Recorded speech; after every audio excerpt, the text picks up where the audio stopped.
ओम शांति। परम धाम जाने के लिए बाबा हमें समय समय पर इशारे देते रहते हैं। आज है 20वां इशारा जो बाबा ने 17 मार्च 2007 को दिया।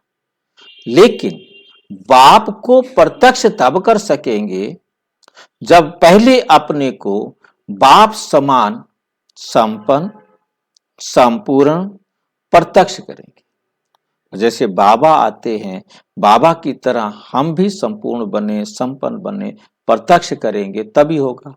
तो बच्चे पूछते हैं बाप से कि कब प्रत्यक्ष होगा, और बाप पूछते हैं बच्चों से कि आप बताओ आप कब स्वयं को बाप समान प्रत्यक्ष करेंगे। अपने संपन्न बनने की डेट फिक्स की है। बाप दादा पूछते हैं कि आपकी डेट कब फिक्स की है। पूछते हैं कि इसकी डेट आपने कब फिक्स की है। क्या ये डेट ड्रामा फिक्स करेगा या आप फिक्स करेंगे? कौन करेगा? लक्ष्य तो आपको रखना ही है। लक्ष्य तो आपको रखना ही पड़ेगा। पुरुषार्थ में एक बात की तीव्रता चाहिए। पुरुषार्थ है लेकिन तीव्र पुरुषार्थ चाहिए। पुरुषार्थ तो आप कर रहे हो, पर तो आप क्या जरूरत है? तीव्र पुरुषार्थ की जरूरत है। तीव्रता की दृढ़ता, उसकी एडिशन चाहिए। तीव्रता की दृढ़ता मतलब तीव्र भी करना है और उसके अंदर दृढ़ता भी हो कि मुझे करना ही है, उसकी एडिशन चाहिए। बाप दादा की समय प्रमाण अभी हर बच्चों के प्रति चाहे नंबरवार हैं, बाप दादा जानते हैं, लेकिन नंबरवार में भी तीव्र पुरुषार्थ सदा रहे। बेशक सब नंबरवार हैं, हर एक अपनी तरफ से तो तीव्र पुरुषार्थ सदा करता ही रहे, उसकी आवश्यकता है। इसमें संपन्न होने में तीव्रता से चल रहा है। जब संपन्न होना है तो जल्दी जल्दी संपन्न होना है, जल्दी जल्दी चलो। लेकिन अभी बच्चों को बाप समान बनना ही है। बाप समान बनना ही है, ये भी निश्चित ही है। जितना जितना बनेंगे वो भी निश्चित है। सिर्फ इसमें तीव्रता चाहिए। हर एक अपने को चेक करे कि मैं तीव्र पुरुषार्थी हूं, सदा सदा तीव्र पुरुषार्थी हूं। क्योंकि पुरुषार्थ में पेपर तो बहुत आते हैं, चेकिंग तो होगी, पेपर तो बहुत आते हैं और आने ही हैं। लेकिन तीव्र पुरुषार्थी के लिए पेपर में पास होना इतना ही निश्चित है कि तीव्र पुरुषार्थी पेपर में पास हुआ ही पड़ा है। पेपर आया है तो पेपर में उसने पास होना ही है। होना है नहीं, हुआ ही पड़ा है, मतलब इतना निश्चित है।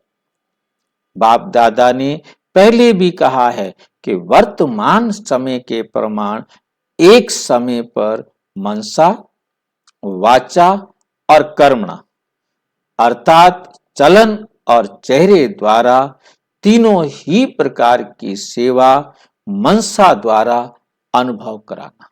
आप अपने मनसा से, अपने संकल्पों से, क्योंकि आपके संकल्प भी, आपके बोल भी और आपका कर्म भी, ये तीनों आप प्रदर्शनी समझा रहे हो, कोई भी काम कर रहे हो, आपकी मनसा में यदि कुछ और है तो वो जरूर आपके चेहरे से उस तक जाएगा। ठीक है, आप बोल रहे हो वो उस तक जा रहा है, आपके कर्म के द्वारा भी जा रहा है। आपके तीनों यदि एक जैसे हैं, एक ही हैं, तब तो प्रभाव अच्छा पड़ेगा। अब मन में तो चल रहा है कुछ और ऊपर से समझाए जा रहे हैं प्रदर्शनी, तो उसका उतना असर नहीं पड़ेगा। फिर कर्मणा आप कुछ और कर रहे हो और बोल कुछ और रहे हो, तो मतलब तीनों एक नहीं है तो उसका प्रभाव कम पड़ेगा। इसलिए बाबा कहते तीनों से, चलन से, चेहरे द्वारा संपूर्ण योगी जीवन के प्रैक्टिकल रूप का अनुभव कराना।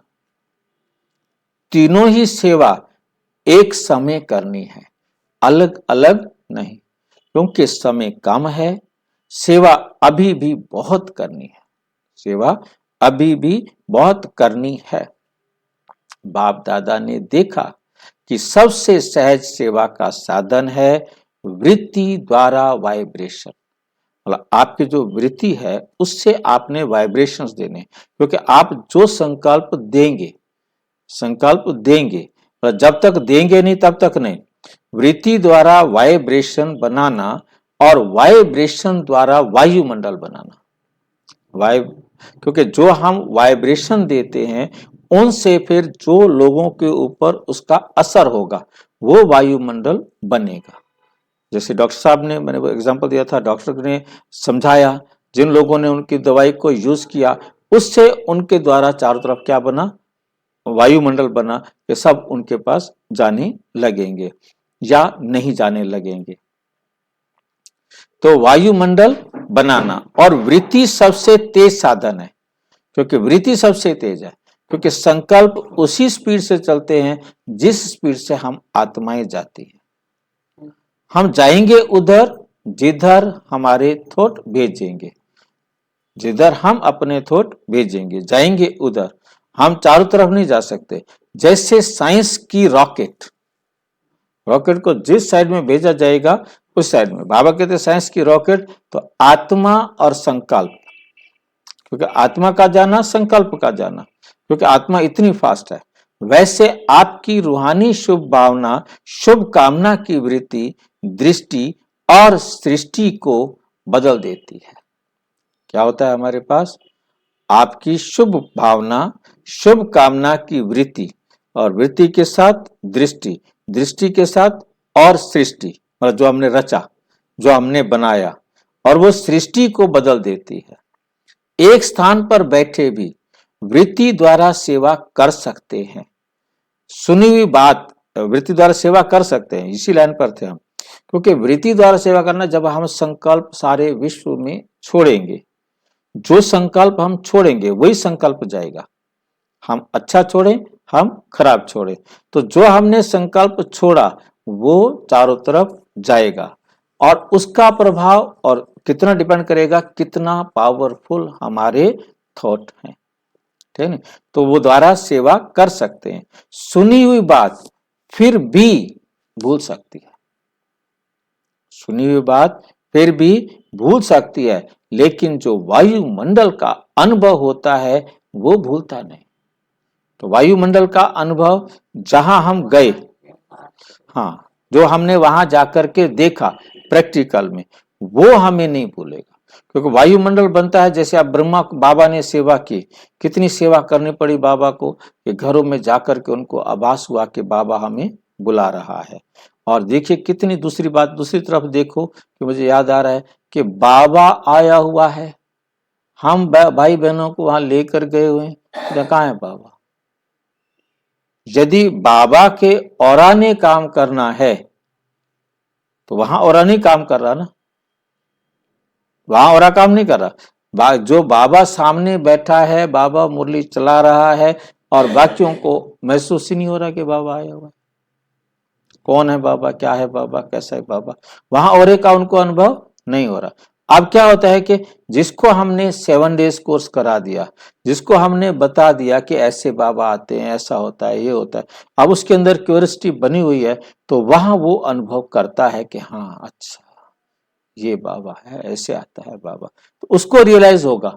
अब जिनको हम 7 डेज कोर्स करा के नहीं गए उनको रियलाइज नहीं होगा, बिल्कुल नहीं होगा। तो इसलिए वो क्या है, जो 7 डेज कोर्स कराया वो एक वायुमंडल उसको दिया, सेंटर पर आया, उसको एक वायुमंडल मिला, उसको जानकारी मिली, उसको नॉलेज मिली, उसको अपने परिवार वालों से, अपने परिचय लोगों से पता चला, तो ये वायुमंडल है। एड्रेस तो हम करते हैं, हम रेकी में एक सिंबल बनाते थे, वो एड्रेस होता है, जिसकी तरफ भेजने हैं उसी को ही जाएंगे। मतलब वही मैं बता रहा हूँ कि वो मतलब उसको जाएंगे। परंतु ये जो वायुमंडल है, वायुमंडल बनता है कि जब आपसे चारों तरफ ठीक होते जा रहे हैं तो आपका एक वायुमंडल बनता जा रहा है, वातावरण बनता जा रहा है, तो वो लोग उस वातावरण से आ रहे। क्यों ये अनुभव सुनाए जाते हैं, अनुभव इसलिए सुनाए जाते हैं ताकि वातावरण बने, उनको लगे कि यहाँ आने से ये काम ठीक होता है, ये काम अच्छा है, ये बात अच्छी है। तो ये वायुमंडल बनाने के लिए ही अनुभव शेयर किया जाता है। तो अनुभव शेयर करके उनको लाना, एक लोगों को अनुभव से पता लग रहा है कि ब्रह्मा कुमारी इसका सत्संग अच्छा होता है, वो अच्छा बताते हैं, वो कहते हैं वो अच्छा बताते हैं, वो कह रहे थे वो अच्छा बताते हैं, इसलिए ये वायुमंडल है। वायुमंडल बाहर है, वे भूलता नहीं है, वायुमंडल देखा वे भूलता नहीं है, क्योंकि अभी समय प्रमाण तीव्र पुरुषार्थ है वृत्ति से वायुमंडल बनाने का।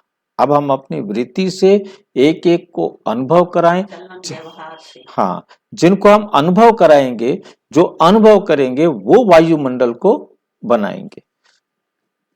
अब हमारी वृत्ति का, मैंने जैसे एग्जांपल दिया, हमारी वृत्ति, मेरी वृत्ति का वातावरण यहाँ मिलेगा कि मैं कितना बैलेंस्ड हूं, कि मैं हर चीज को व्यवस्थित रखता हूं या नहीं रखता हूं। मतलब सीधा सा है, घर के अंदर सामान मेरा अव्यवस्थित पड़ा है, मैं उतना ही मैं भी अव्यवस्थित हूँ, फिर मैं भी उतना व्यवस्थित नहीं हूँ। अंदर से व्यवस्थित नहीं हूँ तभी तो बार बार का सामान, वातावरण में आया है। हाँ, मतलब ये वातावरण है ना। मतलब इसी जैसे हमारे सेंटर पर कोई आता है, सेंटर पर यदि आपके हर चीज साफ सुथरी एकदम वेल सेट रखी है तो उसको बड़ा अच्छा लगता है, आपको शो करता है कि भी ये व्यवहार है। हाँ, मतलब उनको वो, मतलब ये हमारा जो प्रैक्टिकल है वो हमारे वातावरण में दिखाई देता है।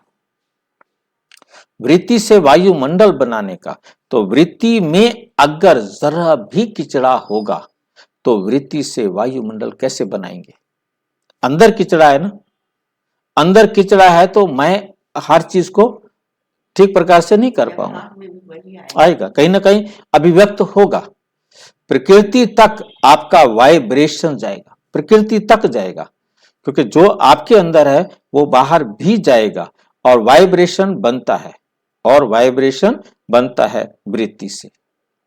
मतलब वृत्ति से क्या बनता है? वाइब्रेशन, जो बाहर जा रहा है वो वाइब्रेशन जा करके वातावरण पर प्रभाव डालेगा और वाइब्रेशन से वायुमंडल बनता है। सीधा लाइन पर क्लियर कर दिया ना, वृत्ति से वाइब्रेशन बने और वाइब्रेशन फिर वातावरण को बनाता है, वायुमंडल को बनाता है। वायुमंडल और वातावरण बोथ आर सेम,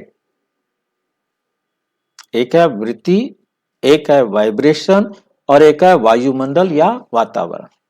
वायुमंडल अलग नहीं है, वायुमंडल और वातावरण बोथ आर सेम। तो तीन चीजें ना, वाइब्रेशंस हमारे जाएंगे। अब वाइब्रेशंस हमारे वस्तुओं पर जाएंगे, व्यक्ति पर जाएंगे, जिस पर हम भेजेंगे, जहां भेजेंगे, नहीं है तो नहीं है। अभी समय की समीप, इसलिए बाप दादा अभी समय की समीपता अनुसार हर एक जो भी बाप के स्थान है, चाहे गांव में है, चाहे बड़े जोन में है, चाहे सेंटर्स पर है, लेकिन हर एक स्थान और साथियों में श्रेष्ठ वृत्ति का वायुमंडल आवश्यक है। श्रेष्ठ वृत्ति हो, फिर वृत्ति से क्या बनेंगे? वाइब्रेशंस बनेंगे, फिर वायुमंडल बनेगा। वायुमंडल प्रैक्टिकल होता है। अभी विश्व को बहुत आवश्यकता है, आप निवारण मूर्त बन जाओ। आपके निवारण मूर्त बनने से आत्माएं निर्वाण में जा सकेंगी। मतलब आप निवारण मूर्त होंगे, आप संकल्प देंगे, क्योंकि अंत समय में जो भी आत्माएं भटक रही होंगी, भाग रही होंगी, दौड़ रही होंगी, इधर उधर देख रही होंगी, और आपकी शांत अवस्था को देखकर वो रुकेंगी कि इनके पास कुछ है, और आपसे उनको एक ही संकल्प मिलेगा और वो समझ जाएंगे कि हमें क्या करना है। अगर आप निवारण मूर्त नहीं बनेंगे तो आत्माएं बिचारी निर्वाण में जा नहीं सकेंगी, जा नहीं सकेंगी। निर्वाण का गेट आपको ही खोलना है, कोई दरवाजा हमने जाके नहीं खोलना। हमने उन आत्माओं को कहना छोड़ दो शरीर को, जाओ घर, और वो शरीर को छोड़ देंगे और घर चले जाएंगे। अब दरवाजा कोई नहीं है उसका जिसको हमने जाकर के पकड़ना है और खोलना है। बाप के साथ गेट खोलेंगे ना, बाबा भी संकल्प यही करेंगे, आप भी संकल्प यही करेंगे, जो भी आपके संपर्क में आएगा उनको संकल्प मिलता जाएगा, और चाहे वो उनके धर्मपिता के द्वारा मिले, किसी के द्वारा मिले, उनको मिलेगा अपना उसी प्रकार से, और वो गेट की सेरेमनी करेंगे ना, अभी डेट बनाना आपस में। अगर अंत में तीव्र पुरुषार्थ करेंगे तो भूतकाल का जमा नहीं होगा, और बहुत काल में अगर आपका जमा नहीं होगा तो 21 जन्म का भूतकाल का अधिकार भी कम हो जाएगा। यदि जमा बहुत काल का नहीं है तो प्राप्ति भी फिर आपको सतयुग स्वर्ग में कम मिलेगी। तो बाप दादा नहीं चाहता है कि एक भी बच्चे का जब मेरा बाबा कहा तो मेरा बाबा कहने वाले बच्चे, उनका अधिकार कम नहीं होना चाहिए। बहुत काल जरूर इकट्ठा करना है, मेरे लास्ट में, फिर लास्ट में नहीं उलाना देना। तो हमें तो याद ही नहीं था बहुत काल, 63 जन्म के बहुत काल का प्रभाव अभी तक भी देख रहे हैं। चाहते नहीं हो, नहीं है, हो जाता है। ये क्या है? बहुत काल का प्रभाव है। चाहते नहीं हो फिर भी आपसे गलती हो रही है, तो ये बहुत काल का 63 जन्मों का प्रभाव है ना। इसलिए बाप दादा हर एक प्यारे से प्यारे बच्चों को यही कहते हैं कि तीव्र पुरुषार्थी भाव। तो क्या करेंगे दादी, सुनाओ क्या करेंगे? करके दिखाएंगे? करके ही दिखाना है। पहले अपने को प्रत्यक्ष करो, तब बाप प्रत्यक्ष होगा, क्योंकि आप द्वारा ही होना है ना, आप द्वारा ही होना है ना। तो बाप कहते हैं आप कब अपने को प्रत्यक्ष करेंगे? आपसे तो बाप प्रत्यक्ष हो ही जाएगा। बाप दादा ने सुना कि मेजोरिटी सभी तरफ एक दो का उमंग लग रहा है कि हर एक अपने एरिया को चेक करके संदेश देने का प्रोग्राम बना रहे हैं। भिन्न भिन्न विधि से कर रहे हैं, लेकिन जो भी कर रहे हो वे अच्छा कर रहे हो, उल्हाना उतार रहे हो। अपना ये उमंग उत्साह स्वयं को भी उड़ाता है और औरों को भी खुशी की लहर फैलाता है। दुखी आत्माओं को जैसे कोई डूबे हुए को पत्ते का भी सहारा मिल जाता है, तिनके का भी सहारा मिल जाता है ना। ऐसे दुखी आत्माओं को सहारा मिल जाता है। उनके मन से जो दुआएं निकलती हैं वे आपके पुण्य के खाते में जमा हो जाती हैं। ये गुह्य हिसाब है। जितनों को जो प्राप्ति होती है आपके खाते में वो प्राप्ति जमा हो जाती है, वे प्राप्ति जमा हो जाती है। स्वयं की सेवा में क्या सुनाया? तीव्र पुरुषार्थी सभी हैं, लेकिन तीव्र पुरुषार्थी बनना है। पुरुषार्थी तो सारी दुनिया है, परंतु हमें क्या बनना है? तीव्र पुरुषार्थी बनना है। जो सोचा वो किया, बाप ने कहा, बच्चों ने किया, यही आपके जगत अम्बा की युक्ति थी और नंबर 1 हो गई। चेक करो रात को चलते फिरते भी जो बाप ने कहा करना है, चलना है, सोचना है, वे किया। जो बाप ने कहा वो करना ही है। बाबा ने हम सबको बताया कि घर चलने से पहले ये दृढ़ निश्चय करो कि जो बाबा ने कहा है वो हमको करना ही है।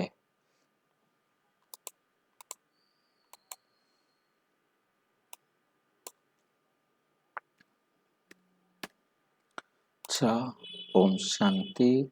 और विस्तार से जानने के लिए प्रजापिता ब्रह्मा कुमारी ईश्वरीय विश्वविद्यालय से संपर्क करें।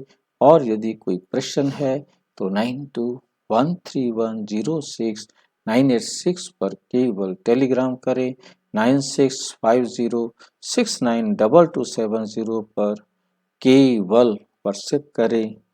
फोन नहीं। ओम शांति।